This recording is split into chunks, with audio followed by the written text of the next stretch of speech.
వీళ్ళు రెడీ, నవ్వడానికి మీరు రెడీ, ఎలా ఉందో చెప్పడానికి జడ్జెస్ రెడీ, పెళ్లి చేయడానికి నేను రెడీ. మరి ఇంతమంది రెడీగా ఉన్నప్పుడు ఆలస్యం దేనికి? ప్లీజ్ వెల్కమ్ హైపర్ ఆది అండ్ రైజింగ్ రాజెస్ టీమ్.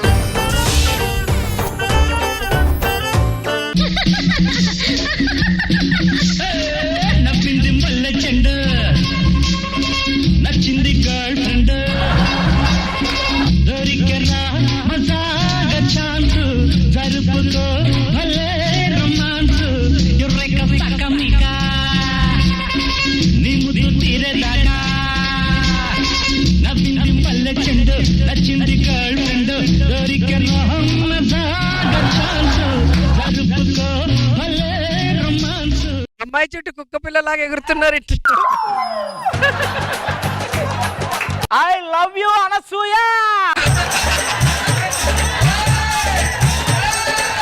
కామెడీ కాదయ్య బాబు, కామెడీ షో అయితే మాత్రం ప్రతిదీ కామెడీగా తీసుకుంటారా? Serious. I love you Anasuya.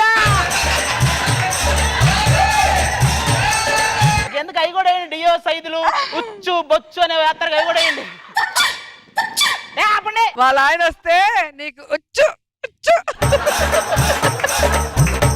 I love you Anasuya.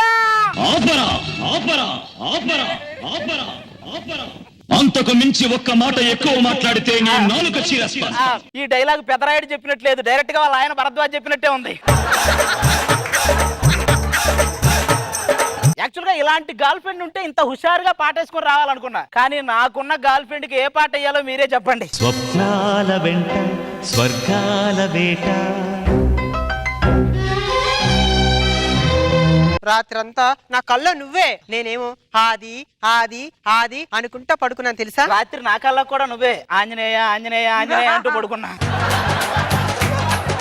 దయ్యాలు పారదోళ్ళని. అది రాత్రి నా కళ్ళలో నేను చుచ్చుబుడ్డి వెలుగులో అలా చప్పట్లు కొట్టుకుంటూ ఎగురుతున్నప్పుడు తొలి ప్రేమలో పవన్ కళ్యాణ్ గారిలా కారు వేసుకుని వచ్చి నన్ను ఎక్కించుకొని చెక్ పోస్ట్ దగ్గర ఏమన్నావు నీకు గుర్తుందా? నీ కళ్ళలో కూడా చెక్ పోస్ట్ లేనా? ఇంకేం కలర్ రావా?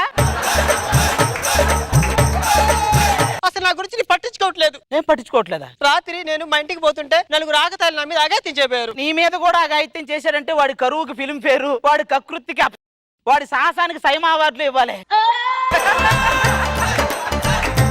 ఇదేనా ప్రేమంటే? ప్రేమంటే నాకు తెలిసే, మీ అవసరాలు మొత్తం తీర్చుకొని పెళ్లి అనగానే ఇది మనకు అవసరం అంటారు చూసావా, అదే ప్రేమంటే. ప్రేమ మీద నమ్మకం నాకు లేదు. అంటే అమ్మ ప్రేమ కూడా అబద్ధం అంటావా? అమ్మ ప్రేమ పుట్టుమచ్చ లాంటిది, పుట్టుకతోనే వస్తది. కానీ అమ్మాయి ప్రేమ పచ్చబొట్టు లాంటిది, ఓడిపించుకుంటే నొప్పి వస్తది, గీయించుకుంటే బ్లడ్ వస్తది. నీ కళ్ళ ముందు అనసూయ గారు కనిపిస్తే మా ప్రేమ నీకు ఎక్కడ కనిపిస్తే తమరికి? నువ్వు అనసూయ గారితో పోల్చుకుంటున్నావా? ఆవిడకి నీకు రంగం మత్తకి మున్సిపాలిటీ చెత్తకి ఉన్నంత తేడా ఉంది.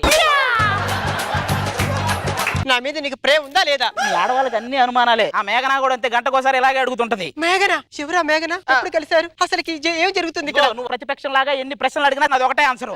మేఘనాకి నీకు it's not quiet. Please please keep quiet. ఎక్కడ కలుసుకున్నారు అసలు? ప్లీజ్ ఆవిడ మైక్ పీకేయండి. Please the skit is urgent for 10 minutes.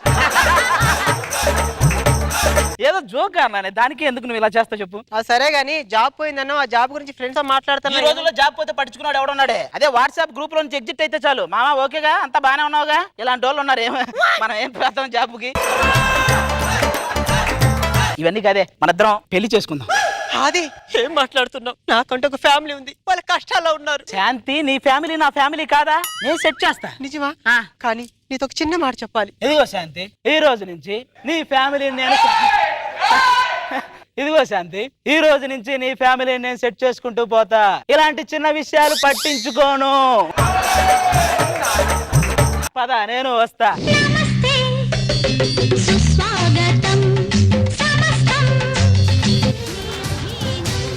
ఈయనే మా నాన్నగారు. ఆయన మంచాన్ని పట్టి 4 ఏళ్ళు అవుతుంది. మరి వీడు చేసే పనులకు మంచం పట్టక మగధేరాలా కత్తి పడతాడే ఏంటి? ఎవరో కనపడట్లేదు. కనిపించిన ప్రతి వెబ్సైట్ చూస్తే ఎవరో కనపడరు, జాగ్రత్తగా ఉండాలి.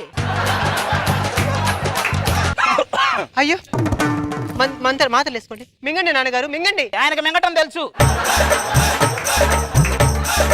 అంటే ఆయన గురించి మీకు ముందే తెలుసా? నాన్నగారి గురించి అందరికీ తెలుసండి. నాన్నగారి మీద బయోపిక్ తీస్తే నాన్న బాహుబలి రికార్డులు కూడా బద్దలవుతాయి. ఎవరమ్మా ఇతను? నేను ప్రేమించిన వ్యక్తి నాన్న. ప్రేమించావా? ప్రేమించడాలు అయ్యి మన ఇంట వంట లేవు కదమ్మా. మన కష్టాలన్నీ తీర్చడానికి వచ్చారు నాన్న. మన కష్టాలన్నీ తీరుస్తాడా? బాబు చిన్నప్పుడే వీళ్ళమ్మ పోతే నేను ఒంటరిగా బతుకుతున్నాను నాయన. వాళ్ళ అమ్మ పోయినందుకు బాధపడుతున్నాను, నువ్వు ఒంటరిగా బతుకుతున్నందుకు బాధపడుతున్నావురా? ఏది మీ చెల్లెలు అన్నారు, ఎక్కడ ఉన్నారండి చెల్లెళ్ళు? ఏంటక్క అక్కడే ఆగారే, కిందకి దిక్కి కృష్ణానగర్ వెళ్ళండి. పెళ్లి చేయాల్సింది వీళ్ళకి. వీళ్ళకి నేను పెళ్లిళ్ళు ఎక్కడ చేసేదే? వాళ్ళకి కానీ పెళ్లి కాకపోతే మిమ్మల్ని నేను పెళ్లి చేసుకోలేనండి. ఇది ఒకటి రచ్చర విరాగ ఎందుకు కలిగిద్ది, ఎవడ మీద కలిగిద్దో అర్థం కాదు. నాకు ఒక తమ్ముడు కూడా ఉన్నాడండి. వాడేడి? చదువురాని వాడవని దిగులు చెందకు, చదువురాని వాడవని దిగులు చెందకు. వీడు పోయాడు అనుకుని రామచంద్రాపురంలో వీడికి ఒక ఎకరం పెట్టి డాడీ తిరుగుతున్నాడు. వీడు ఏం మాట్లాడుతున్నారండి? మొన్న ఇంటర్మీడియట్ పాస్ అయ్యాను. ఇంటర్నెట్ లో ద్వాపరయుగం అని కొడితే నీ ఫోటో పక్క పక్కనే వస్తున్నాయి. సరే కానక్క, మనకి స్వాతంత్రం ఎప్పుడు వచ్చిందక్క? గాంధీజీ గారు నువ్వు కలిసి బ్రిటిష్ వాళ్ళని తరిమి కొట్టారు కదా, అప్పుడే వచ్చింది. నా కుటుంబాన్ని ఎవరికి ఆదుకోక్కర్లేదు. పెద్ద అయిన తర్వాత నా ఆశయం నెరవేర్చుకుంటాను. ఇంతకంటే పెద్దగా అయితే మరి ఏదో అమృతం తాగిన దేవుడు అనుకుంటారు. ఇక చాలు, నువ్వు బతికింది ఇప్పటికే. వాడి డ్రీమ్ ని మీరే తీర్చాలండి. అయినా ఇలాంటి వాళ్ళ డ్రీములు మేం కాదు, మేకే విషయం ఒకటి ఉంటది. ఫస్ట్ నాకు తెలిసి వీళ్ళిద్దరికి పెళ్లి చేసేస్తాం. నాకు తెలిసిన ఫ్రెండ్స్ ఉన్నారు, వాళ్ళకి నేనేం చెప్తే అదే. వాళ్ళని పిలుస్తా. అరే వచ్చేయండి రా. ఏం చేస్తున్నావు? ఏం లేదురా, 6 మృగాలు అద్భుత వీరుడని ఒక సినిమా చూస్తున్నా. కరెక్ట్ టైంకి వచ్చారు మీరు. మీకు ఓకేనా? నాకు సాయిధరం తేజ్ కావాలి. నాకు వరుణ్ తేజ్ కావాలి. నాకు రకుల్ ప్రీత్ సింగ్ కావాలి. నాన్నగారు చేయడానికి షార్ట్ ఫిల్ములు లేవంటే అమ్మగారు వచ్చి అరుంధతి 2 తీద్దాం అందంట.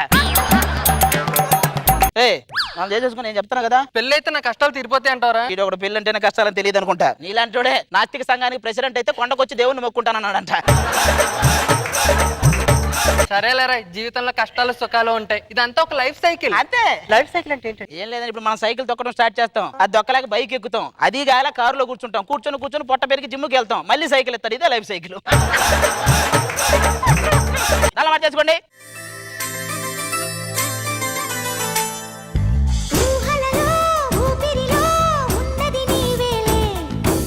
మొత్తానికి అందరినీ సెట్ చేసేసానే. ఇక మనిద్దరం పెళ్లి చేసుకుని జీవితాంతం హాయిగా బతికేద్దాం. శాంతి, నేను వచ్చేసా.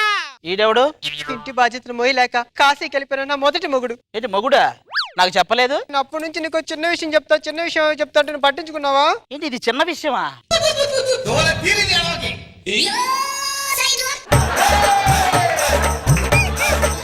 బాబు హార్ట్ ఆపరేషన్ బాగానే చేసావు కానీ లోపల ఏదో పైపు లీక్ అయినట్టుంది, ఒకసారి చూడ. సెట్ చేస్తా. నీ పైపు, వాడి పైపు, అన్ని పైపులు సెట్ చేస్తా. ఒక్క నిమిషం ఆగు. ఏం సెట్ చేస్తారా?